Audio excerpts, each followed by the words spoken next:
United States of America, and to the republic for which it stands, one nation, under God, indivisible, with liberty and justice for all. All right, good evening, everyone, and welcome. We've got two proclamations before we'll go to the consent agenda. First proclamation is for National Preservation Month of May of 2025. Whereas the National Trust for Historic Preservation established May as Historic Preservation Month in 1973 as a way to promote historic places for the purposes of instilling nation and community pride, promoting heritage tourism, and showing the social and economic benefits of historic preservation. And whereas Historic Preservation Month can instill awareness of the local historically significant buildings and landmarks to the residents of Beatrice and surrounding communities. And whereas historic preservation is relevant for communities across the nation, both urban and rural, and for Americans of all ages, all walks of life, and all ethnic backgrounds. And whereas it is important to celebrate the role of history in our lives and the contributions made by dedicated individuals helping to preserve the tangible aspects of the heritage that has shaped us as a people. Now, therefore, I, Robert Morgan, Mayor of the City of Beatrice, Nebraska, do hereby proclaim May 2025 as National Preservation Month, and call upon the citizens of the Beatrice to join their fellow citizens across the United States, recognizing and participating in this special observance. Witness my hand in the official seal of the City of Beatrice this 19th day of May 2025. And Virginia, I'll give this to you, Main Street Director, and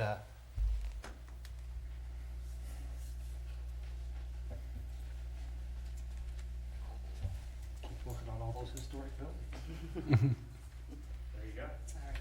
Thank you very much. Thank you. Did you get that? Yep. Quick fingers.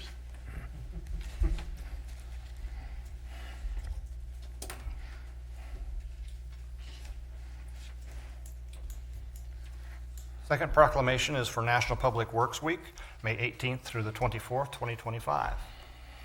Whereas Public Works professionals focus on infrastructure, facilities, and services that are of vital importance to sustainable and resilient communities and to the public health, high quality of life, and well-being of the people of Beatrice. And whereas these infrastructure, facilities, and services could not be provided without the dedicated efforts of public works professionals who are engineers, managers, and employees at all levels of government and the private sector who are responsible for rebuilding, improving, and protecting our nation's streets, water supply, water treatment, and solid waste systems, electric service, public buildings, and other structures that facilities essential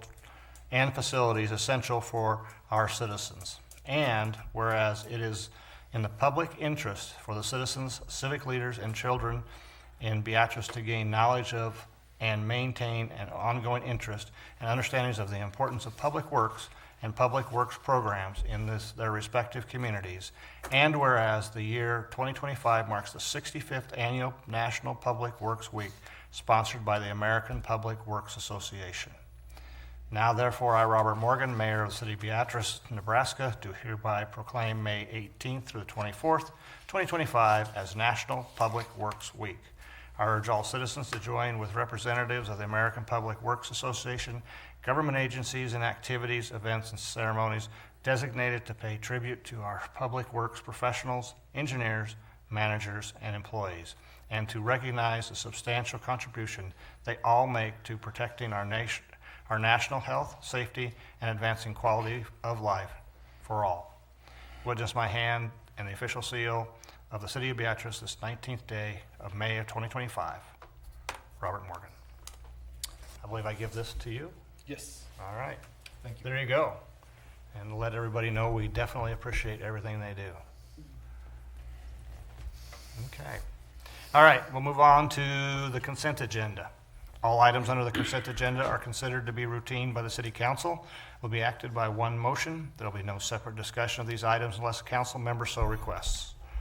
Item A, approve agenda as submitted. Item B, receive and place on file all notices pertaining to this meeting.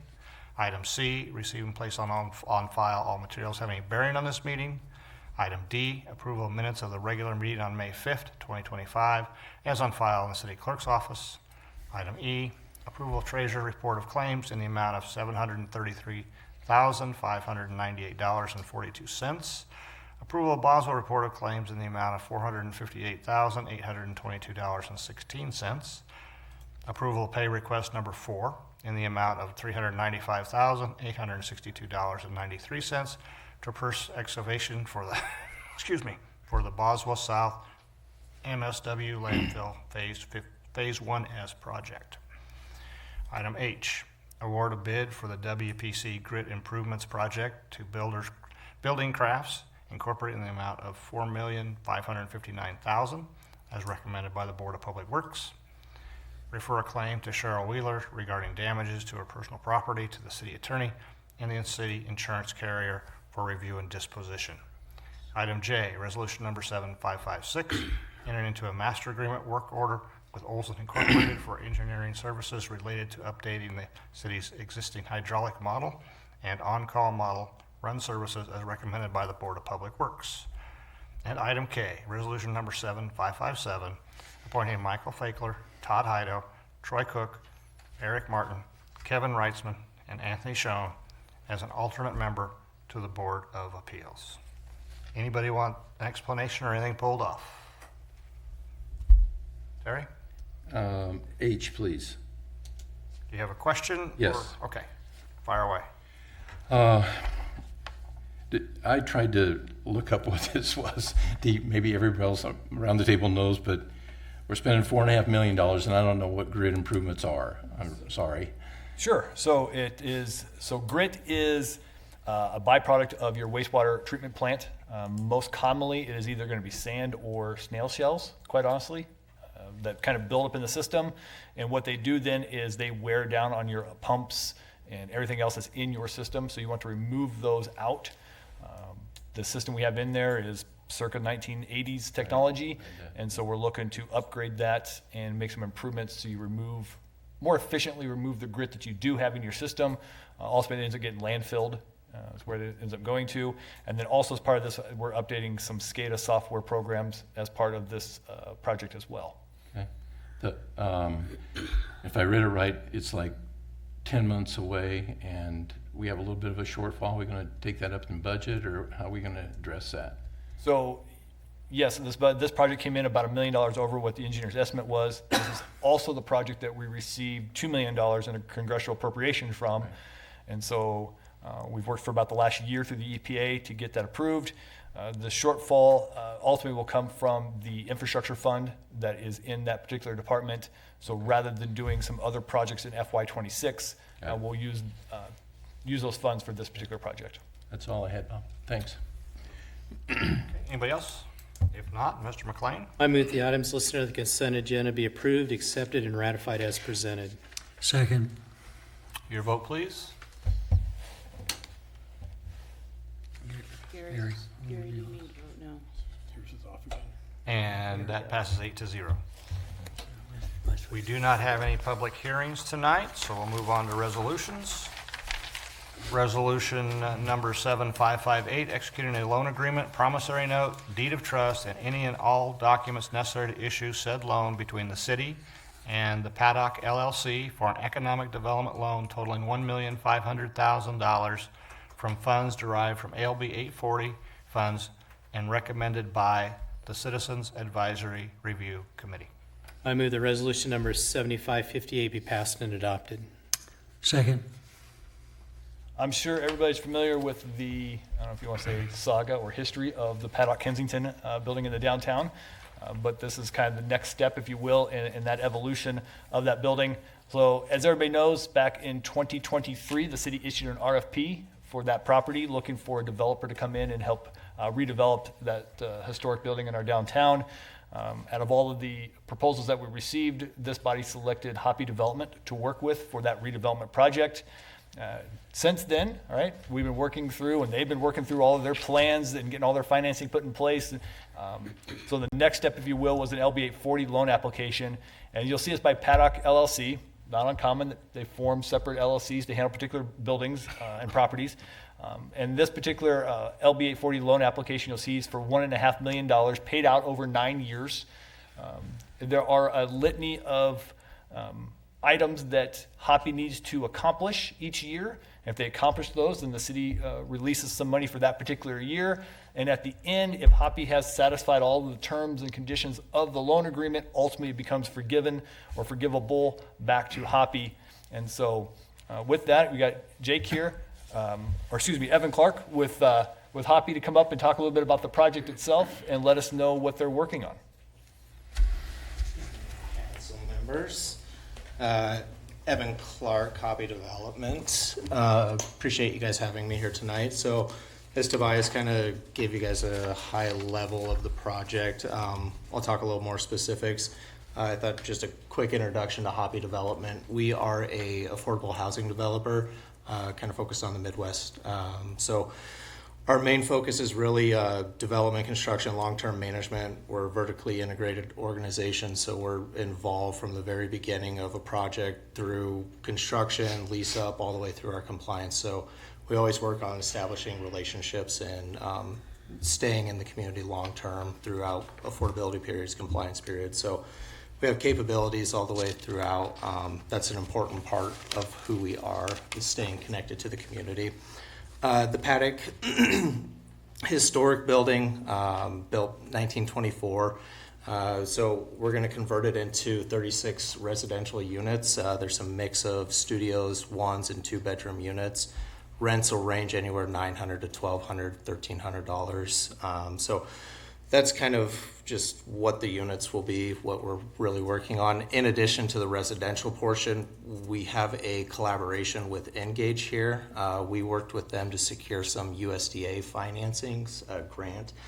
So the grant will go toward the first floor. We'll be able to work in getting new offices available for them to move into. And then in addition to that, we're going to partner with them on creating an incubator and co-working space. So, businesses in downtown Beatrice having a space that they can go to kind of test out their products, their business model at a reduced rent. So that's the benefit of working with Engage, securing that funding, help some local businesses try to test out their markets to potentially move into their own space as they go through.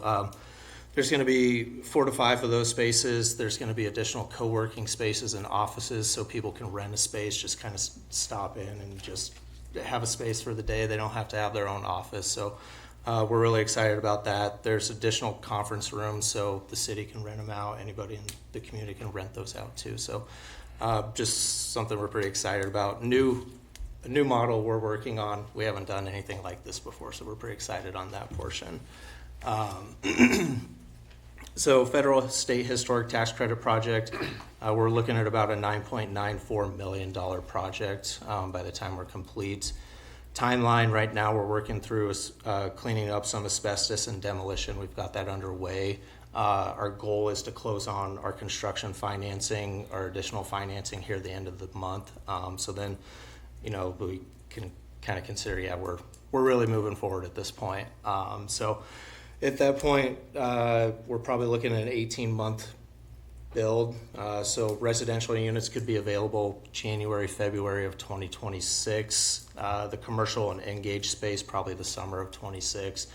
And then the goal is to have all of the residential units done in 2027. So just a quick timeline there for you. The big thing with this project, Beatrice, you guys have been a major support to us. You guys have been super helpful. We've got we worked with Main Street to secure a rural workforce fund or grant from the Nebraska Department of Economic Development. So they're going to loan that into the project. TIF, you guys have supported us with TIF, Engage the USDA funding, and now the LB 840 loan. So this project wouldn't happen without the city. So we're very appreciative of the community supporting us in this project. Do you guys have any questions? Otherwise, the rest of what I have is just kind of pictures and floor plans. Thought everybody would like to see some of that. Questions for Evan? So you're going to have, you're hoping to have some of the rental units available next year?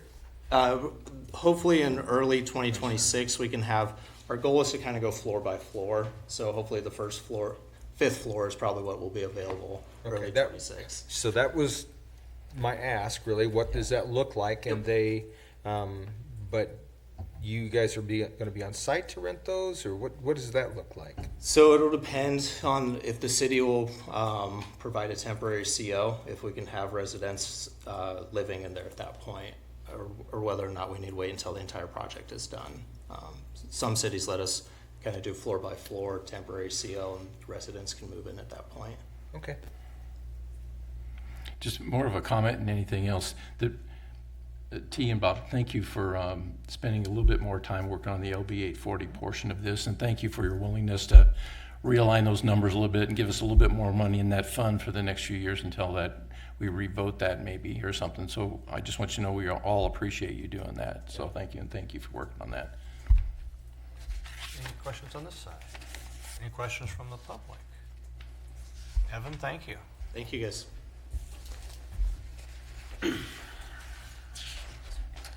Okay, there's no questions. Gentlemen and ladies, your vote, please. That passes 8-0. Kind of nice to tie that in with National Preservation Week. Timing is everything. All right. Resolution number 7559, executing the right of first refusal in any and all other documents necessary between the city and Hoppy and Son LLC, granting Hoppy and Son LLC a right of first refusal to purchase the following described property: all of lots 23 and 24 South Beatrice, in addition to the city of Beatrice, Gage County, Nebraska. I move the resolution number 7559 be passed and adopted. Second. All right, so these are two lots that did not transfer hands for over 100 years, and we've now going to transfer them like 6 times in 6 months. These are the two lots at Stoddard School site, which are the playground. And as everybody recalls, initially we sold those to Hoppy as part of the building for $1, and then the city received a grant to put in some playgrounds, but the DED required that the city owned it, so Hoppy was nice enough to sell them back to us for $1.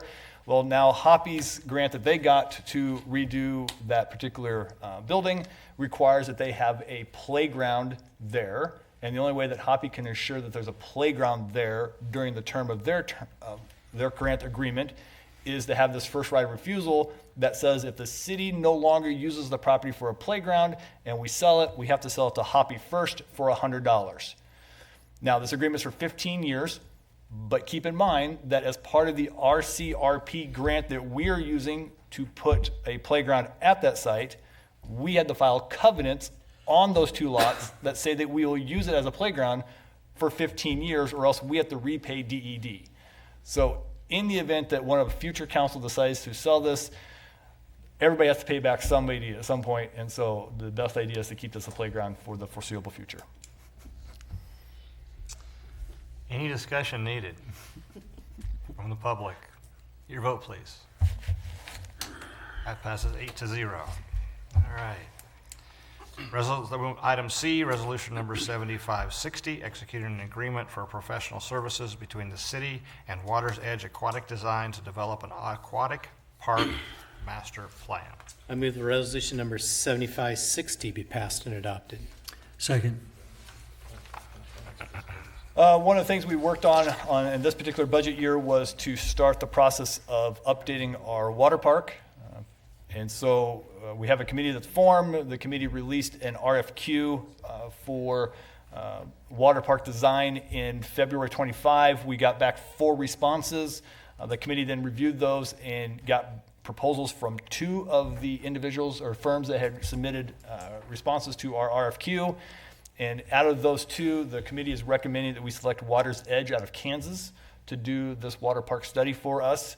The water park study itself will include not only a feasibility study of our current water park and an assessment of the current one, but also includes a couple of open houses with the public to receive input from the public as to what they would like to see in a future water park or aquatic center, and get some feedback that way.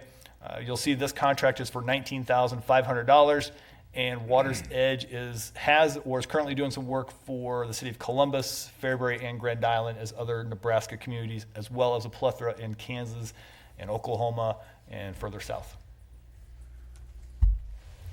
Questions? I don't have a question, Bob, but a comment. This, just so the remainder of the council knows, people that aren't on the committee, this is all they do. So Waters Edge, they only design pools. This is what their job is. They don't do roads or streets or buildings or anything. They do this. I might add the other comment too is that they will be up here to watch our operation while it's in service. Now, there's water in the pool, so they've got some good opportunities. And then they'll also come back when the water's drained. So I think I guess when you look at the committee, they were in the top two. And they know what they're doing, so I agree. All right. Your vote, please. That passes 8-0. All right. Resolution number 7561, executing amendment number 3 to the agreement dated October 13th, 2021 between the city and Alfred Benish and Company, adding supplemental construction phase services to assist with the additional observation to take place during the 2025 construction season for the Reconstruct Taxiway C and Apron project. I move the resolution number 7561 be passed and adopted. Second. So Benish are our engineers at the airport and have been for a number of years. This particular project, Taxiway C, started back in 2021, and at that point, the airport authority signed a contract with Benish for construction oversight. That contract has now been assigned to the city, and we've had a couple of addendums. This current addendum is for really two things. One, it adds about 9 weeks of construction observation to the contract, and the other one is it updates Benish's fees or rates from 2021 when the contract was initially signed to 2025, now that that's where the work is going to be performed. Part of the reason for the additional weeks being added was originally this project was smaller in scope, but as we got federal dollars in and state dollars in, the scope of the project grew, and so as there's more things being done, they need more time to observe to make sure those projects get done, and so that's why you see that. You'll see the contract itself is for an increase of about $74,533. However, through all the different funding sources, the city's share is about $5,100. Questions? All right, your vote, please. And that passes 8-0. There's no ordinances. Anybody here for the public forum? Don't see anyone. We move on to discussions, and the first one, Jason, we have you with the Clean City 2025 review.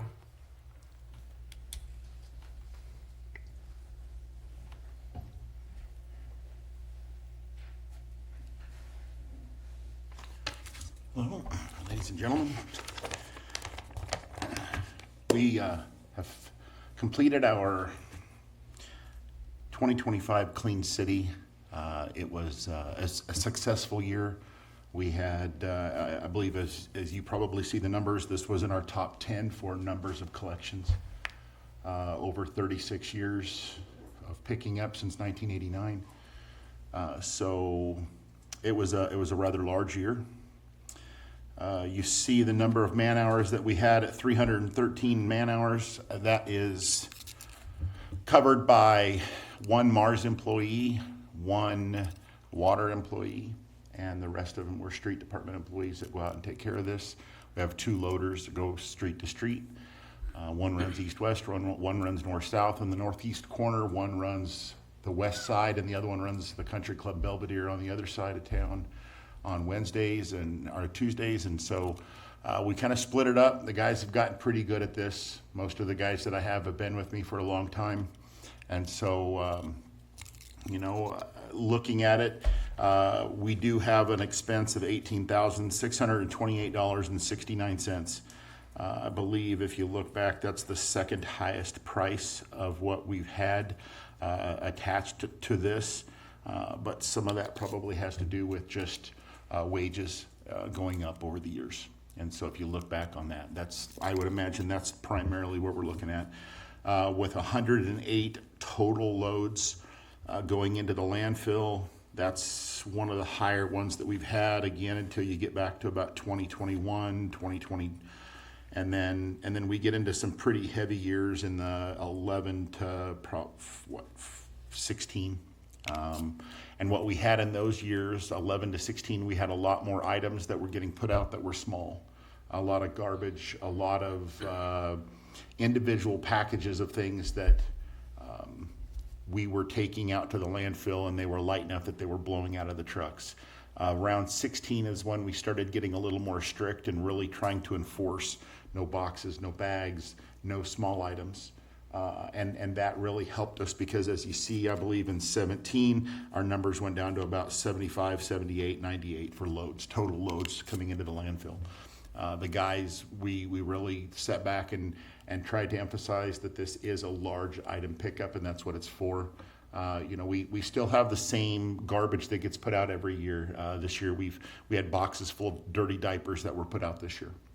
We haven't seen that in a couple of years, but we had that at a couple of locations this year. And so we still see tires, we still see lumber, construction debris. We still see a few mattresses that are out there. But I think for the most part, the mattress drop off out of the compost site has really worked out well. My compost attendants are out there from 8 a.m. to 8 p.m. So it's supervised. They come in, they show their driver's license to prove that they are a city resident, and they're able to come in and drop off their mattresses. And so our city employees don't have to come directly in contact with any mattresses out there. With that being said, we did have 10 roll-offs of mattresses. So the numbers, whilst they do seem high, last year we had 10 loads, 10 roll-offs. The year before we had 9. But before that, we had 16, 10, 17, and 13. So the numbers have been a lot higher. Those would have been years where we had the roll-off, drop-off site probably at First and Ella or at the West Scott Street ball fields where there was no light and it was unsupervised, to where we know we had people that were bringing in from non-Beatrice locations. So once we've moved out to the compost site the last couple of years, the numbers have really dropped down for us. So I think that's worked out really well. So it has been a good year. Again, no accidents, no injuries. Whenever I can say that for my employees, it's been a good year. So does anybody have any questions? Yes, sir. I just want to say you guys did a great job, and I've had a lot of people, tell me that, how well you guys performed and everything like that. So I just wanted to, say that you did a great job. Well, thank you very much. Yeah, you have the opportunity when you're somewhat retired, you can watch them. And, they know exactly what they're doing, what to pick up, and it didn't take long for us to take care of that street. So thank them very much. I sure will. All right, Jason. Sweet. Thanks, Jason. Thanks, guys. See, All we're right. getting better at it too. We're getting better at it too. Yeah. All right, City Administrator's monthly report. Yeah, again, there's a lot of information there to highlight a couple dates for you, some things that are going on in town. So one, the splash pad is open. So if you want to go down and partake, it is open. Two, the police department has their torch run tomorrow. So if you've got some time tomorrow evening, come out and join them with the torch run. The police department has their community watch on May 22nd, which is Thursday. You can partake in that. This Saturday, the water park opens. Also Saturday morning, we have a bike rodeo at the library that the police department is going to be assisting with. So you can go down and run around through some cones with your bike and get checked out. Next week is when we are projected to start the Lincoln Street project between 25th and 27th. So sometime next week, the contractor does not want me to say Monday, sometime next week, they're expecting to move in on site, and you'll see Lincoln Street closed then out about 25th to 27th in that area. We have contacted the Christ Community Church that's out there. We've contacted Beatrice Elementary School. We've contacted the local homeowners that are in the area, letting them all know what they can expect during that time period. And then also Froberry Park, we got notice today that the new playground there should be arrived sometime in mid-June and be installed during that time period. Questions for Tobias? Good job. A lot of good things. All right, that's the end of discussions reports. We are going to have an executive session. So, Mr. Mr. McLean. I move the Beatrice City Council go into closed session at 6:32 PM for the protection of public interest to discuss litigation. Second. Your vote, please. And that passes 8-0.